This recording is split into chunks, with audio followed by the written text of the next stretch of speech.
Why does life suddenly fall apart? I mean, you know exactly what I'm talking about, right?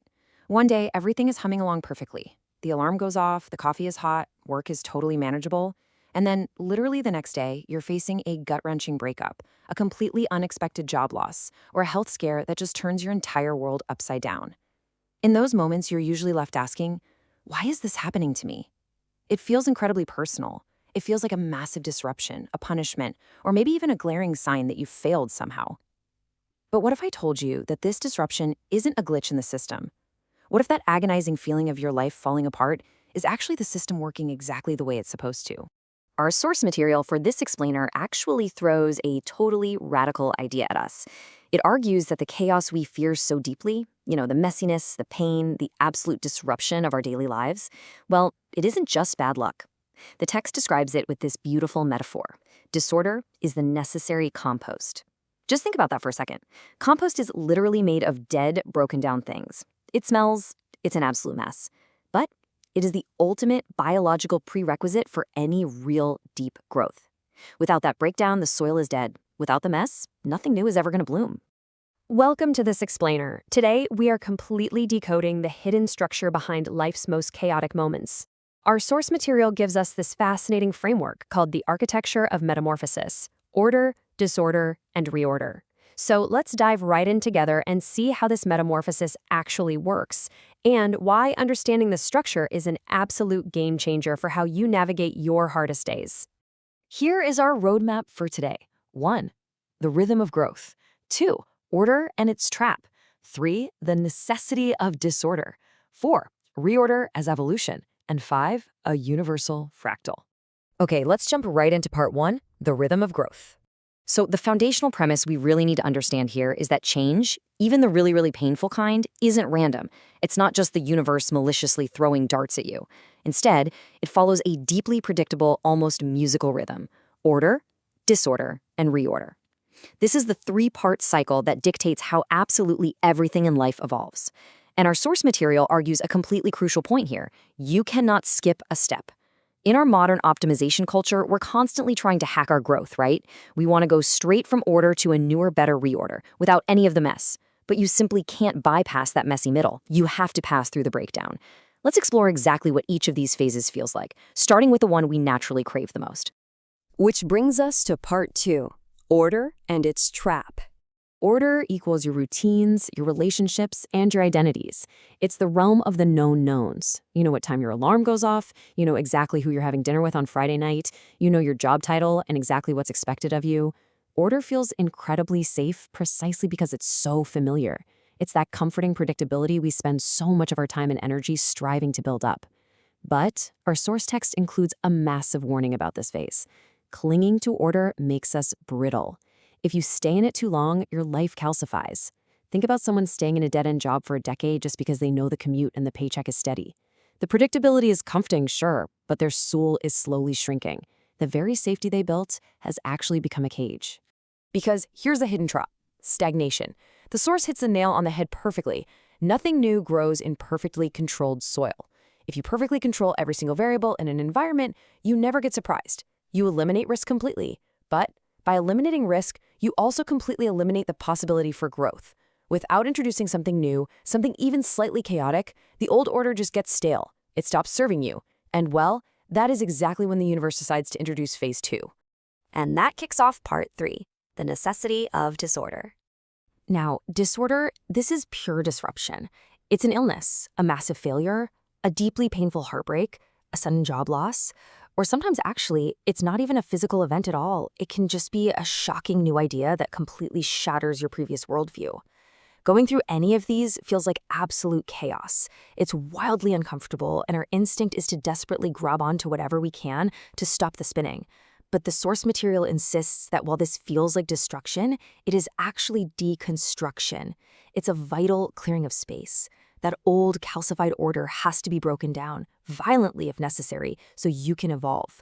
You literally cannot build a beautiful new house without tearing up the old cracked foundation first. Let's zoom out for a second, because this isn't just some fluffy psychological theory. In nature, this breakdown process is known as entropy. Entropy is defined as the universal push toward randomness in nature. Think about a beautifully structured sandcastle on the beach. Over time, the wind and the waves naturally break it down until it's just a flat beach again. Heat naturally dissipates. Order naturally gives way to disorder. Recognizing this offers an incredible sense of relief, honestly. It proves that your personal chaos is not a personal flaw. It's not a punishment because you did something wrong or failed at life. It is a fundamental law of physics. The universe naturally pushes stable things into a state of disorder to keep energy moving. Navigating this phase successfully requires a really profound mindset shift. You can't escape disorder. If you cling tightly to order, you become rigid, and when disorder inevitably hits, it's going to completely shatter you. The wise approach is to stop seeing disorder as an enemy to fight and start seeing it as a midwife. Think about what a midwife actually does. A midwife guides a mother through immense, agonizing pain. The pain isn't the point, obviously, but it is the required vehicle to produce new life. Disorder is exactly the same thing. It's a painful, difficult process for sure, but it is actively birthing the very next version of you. Moving right along to part 4, reorder as evolution. You know, the biggest misconception about surviving a crisis is that when the chaos finally ends, you just go back to normal. You don't. Actually, scratch that. You can't go back. You don't go back to the old order because that older version of you was brittle, stagnant, and familiar. Instead, you synthesize the brutal lessons that the chaos taught you, and you emerge into reorder. Reorder is a new, much higher level stability that is resilient, complex, and highly adaptive. Think about a bone that breaks. Where it heals, the calcium deposits make it thicker and stronger than it was before the fracture. Or a person who survives a devastating breakup emerging with profound new empathy and fiercely healthy boundaries. You don't just survive the fire, you level up to true growth. You're rebuilt, and you are not the same as before. And finally, part 5, a universal fractal. This is where it gets really mind-blowing. This framework builds beautifully across entirely different domains. At the biological level, your very cells organize into order, they inevitably break down in disorder, and then they regenerate in reorder, literally happening inside your body right now. At the psychological level, look at human development. We all go through the structured, dependent phase of childhood, then comes the agonizing, wildly disordered phase of adolescent rebellion, which is tough on everyone, sure, but absolutely necessary to break away and build an independent, reordered adult self. Societally, entire civilizations have golden ages of order, eventually collapse into chaos, and then experience a cultural rebirth. And on a spiritual level, endless traditions encode the exact same cycle: life, a deep descent or symbolic death, followed by resurrection and renewal. From cellular biology to the rise and fall of empires, the exact same fractal pattern repeats absolutely everywhere. I absolutely love the poetic symmetry our source material uses to summarize this. This pattern literally scales from the way stars form and explode to how a single person navigates heartbreak. Just let that sink in for a second. The cosmos itself is doing the exact same thing you're doing when you cry over a sudden breakup or clear out your desk after losing a job. The universe is organizing, breaking down into necessary compost, and deliberately rebuilding something stronger. So what's the so what here? How do we practically apply this amazing framework? The text gives us 3 actionable rules. First, use order as a foundation.